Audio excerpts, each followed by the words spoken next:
All right, welcome back to the GSMC Wrestling Laureate podcast brought to you by the GSMC Sports Network. I'm your host, Eric Rodriguez, here, your favorite wrestling fan, every Monday through Friday, 8 p.m. Pacific Time, 11 p.m. Eastern Time. Here to talk about everything in terms of professional wrestling. Just kind of reflecting on what we talked about right quick. We talked about my WWE NXT review, my AEW Dynamite Title Tuesday review. We talked about my way too early WWE Crown Jewel predictions, and then we talked about Candice LeRae winning the WWE Women's Speed Championship and how WWE should implement women's mid card title on Raw and SmackDown, the Intercontinental, and also the Women's United States Championship. Would be pretty great. Would be have a lot of have a lot of storylines surrounding it. It could flourish, help WWE flourish as well. Become more of a marketing conglomerate more than it actually already is. And most importantly, you're helping a lot of these young women superstars, achieve greatness. You're helping them shine. So why not? It seems like it's a beneficial relationship. It's not really, doing something crazy and out of the ordinary. You're just adding two more titles. You know what I mean? And you can make so much money out of it. It's crazy how they haven't pulled the trigger just yet. All right, so now we're going to talk about my weekly wrestling news on Wednesday. So let's go ahead and pop that up and boom. All right, first news.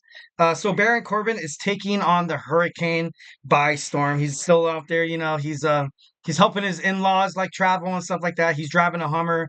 Kind of gives me like some Zombieland kind of feels. He's going out there and he's kicking ass. Not really, ever since the Hurricane got knocked, Hurricane Milton, I think it was.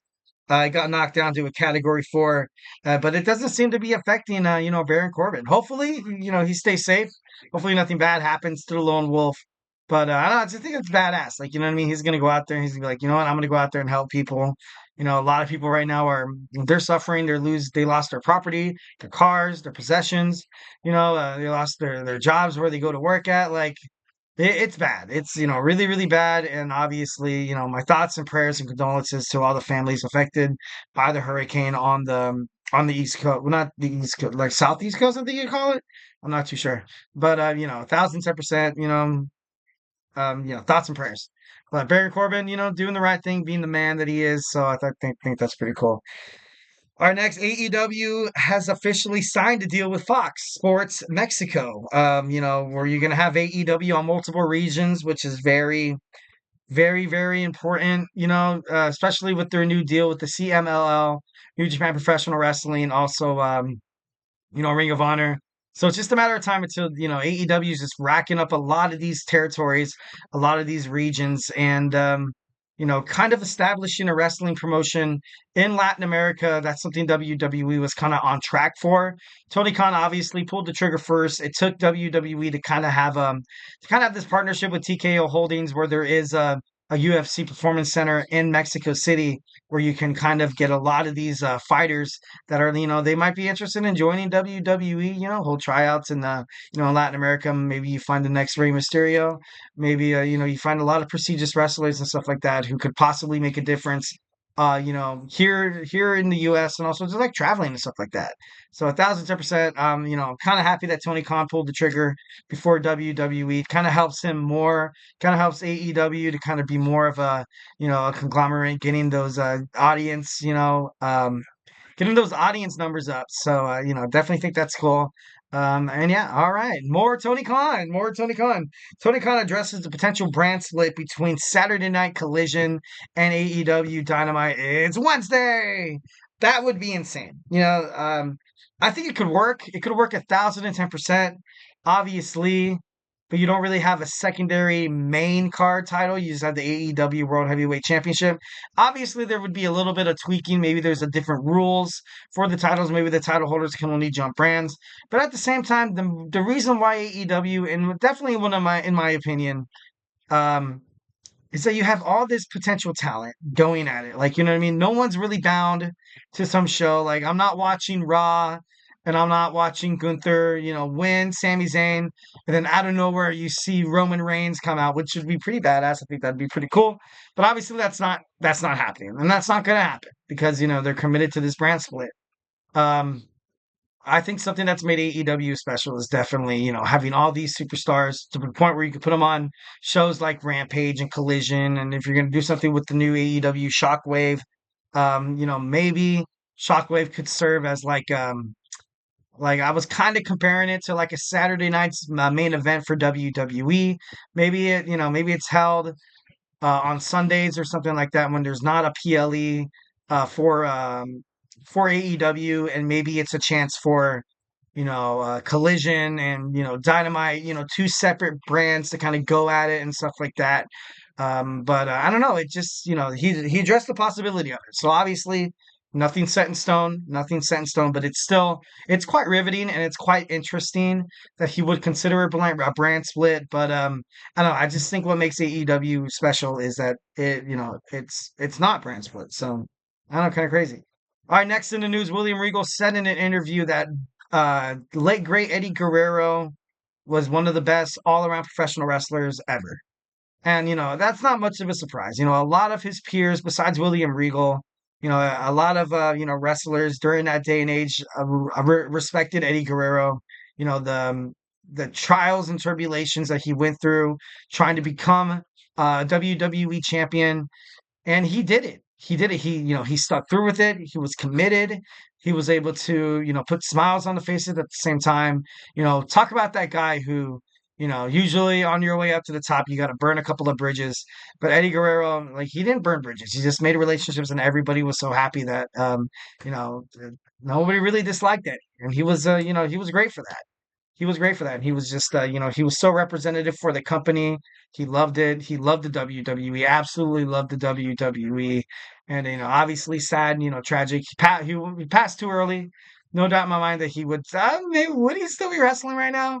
That'd be pretty bad. You know what? I think he would be. I think Eddie would be still wrestling right now if he didn't tragically pass away. But William Regal, obviously, not really a hot take.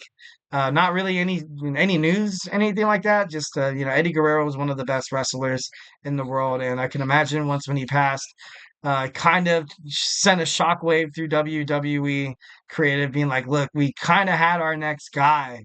Like we had that next guy to kind of take us into this new era of wrestling. Maybe if he would have still been alive, we wouldn't have seen John Cena become more prestigious than he actually was.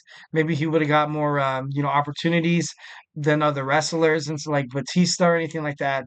But I don't know. It's still sad. I still think about it to this day, and still Eddie Guerrero. It saddens my heart to that he's passed. But you know, all right, NXT.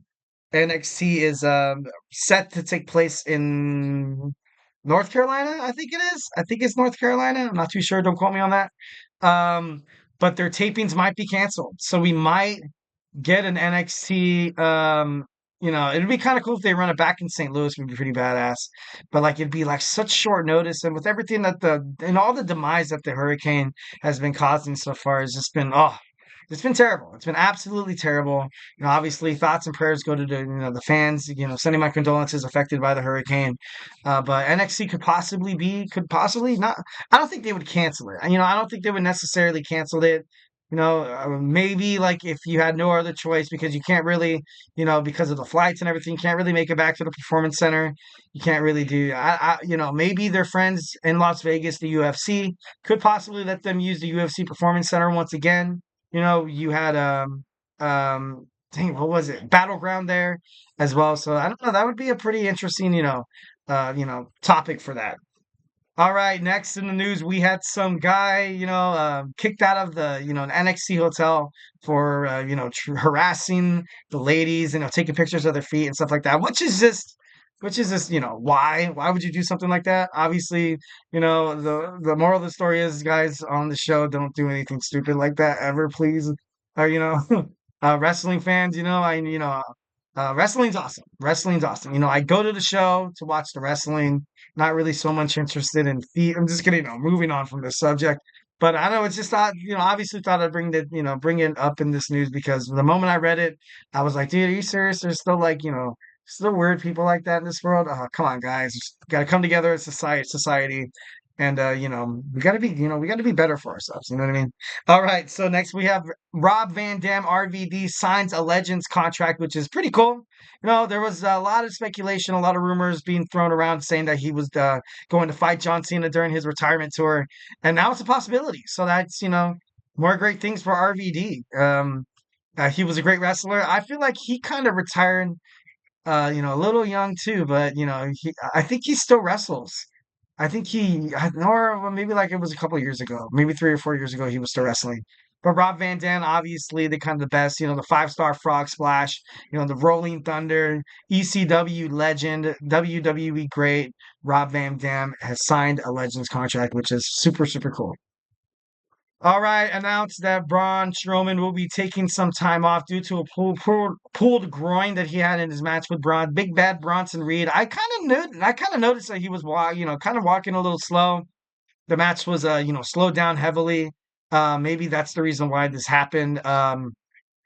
It was surprising. It was a surprising match. Obviously, last monster standing match. But I don't know. Hope Braun Strowman has a speedy recovery. Next, Chris Statlander. Chris Statlander is on the books in AEW, becoming a babyface again. Becoming a babyface again, getting rid of Stokely. You know, and once again, I feel for Willow Nightingale, who lost her championship, the TBS championship, to Mercedes Moné, thanks to Chris Statlander. And once again, it's like okay, once again, Mercedes gets another break. I'm just kidding, no. But I don't know. Just showing that she's going back to being babyface, and it's only been a mere like 4 months or 3 months, I think it was.